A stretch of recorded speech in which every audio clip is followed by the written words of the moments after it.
At the end of this video, I'll tell you which model of all the ones out there I would get of these, and it might surprise you because you think it would be the sport model of the V6, which I drove last and will link to, that I loved, but it's actually not. Engine wise, if you're between the 4-cylinder and the hybrid, if you care about like fuel efficiency and the price difference, you're going to keep the car a long time where the price difference would pay for it, the hybrid gives you every bit of performance with better MPG. I think it's a little smoother, frankly, and of course you get the regenerative braking, so there's less maintenance costs and just all sorts of advantage to the hybrid. The ride qualities, I can barely notice a difference on the S. If anything, I kind of like the way the S handles bumps better, but that's probably subjective. The L is, definitely on big bumps though. The L probably is a little softer. You're just commuting all day, in straight lines, stoplights, highway type driving, where, the S model might not make sense to you. Obviously you'd have to drive both, but it is a pretty big difference. I was surprised by how much I loved on a curvy road the way the S drove, and then the L was definitely soft in the class. Needless to say, this white is actually a pretty white. I don't think it necessarily with this plastic here is maybe my favorite color personally. I do like the rims on this one. I think they are the bigger rims. They look good as well. It's a very nice looking car. You see a bit of Ford Fusion. It's just smooth and really nice on the side there. I quite like that as well. And then coming around the back here, I think that's one of my favorite features of this car. It just blends the futuristic look, but also being smooth. I saw, 2 generations Camrys next to a new one on the road, and this one just really stands out, and it's striking.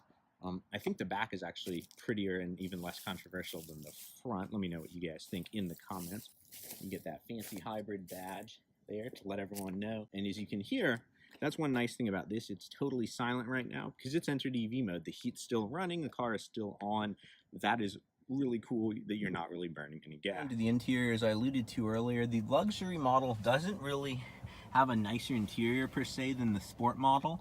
One difference here on the hybrid specifically is this. So anywhere in the first half of eco, you can be in EV mode. Obviously charging is if you're coasting or braking and you're charging the battery. Second half of eco is both kind of working in tandem, and then all of the power is when you're really gunning it and you're getting the battery and the full RPM of the engine. This kind of becomes an RPM meter there. And bonus on the hybrid as well is very quickly that it has this eco guidance mode here, which is kind of cool. It's like a Prius. You get a little, I quite like the center stack of this car. These buttons you don't press all that often. They're a little bit hard to kind of get to if you're not looking, but they work well. When you go into info here on the hybrid, I believe this is hybrid specific, this eco mode. This part definitely is. As you can see, our battery is fully charged, and then you can see if you're using the battery to power the electric motor or the engine, or both, as sometimes will be. You can also get this trip information guide. How much the regenerative braking actually works. Just driving a few miles, it's 30 watt hours of regenerative energy. Again, and that's just a very short, quick drive. You can option wireless charging as well as, plugging in for audio as well, which is really nice. And then, like I said, there's this, bit of wood-looking trim over here. You get that on the sport model, or you can option at least, I think, on the sport model as well. And I don't really talk about stereos much, but this JBL one, if you can order, it's one of the better standard stereos if you like listening to music, which is a huge change because last gen's JBL system on the Camry was kind of underwhelming to me. Coming down here, you get the nice shifter. You get all your drive mode buttons. The hybrid does have that EV mode, which is really cool around town, or if you're just driving around in your neighborhood and are leaving early, don't want to wake people. Hold function as well is kind of nice if you're doing in-town driving. You just press the brake down hard and it holds the car, and you don't have to put it in park at long lights. The only other cars I've driven, like I saw this first in a Mercedes, and then it's here. Another nice come down feature that's from Lexus is it can detect if the passenger seat is occupied, and therefore just turn off that climate control. I thought this was out, or this one didn't really have dual zone at first, but then I realized it was just that feature working. So that's really kind of a nice feature as well. Nice, pretty big console here, really deep. You know, and 2 extra power ports, so you could, you know, leave a iPad or something else charging in there if you wanted. I think the seat design on the luxury model is also a little different. It looks nice as well. It has kind of the seam in here, which is really cool.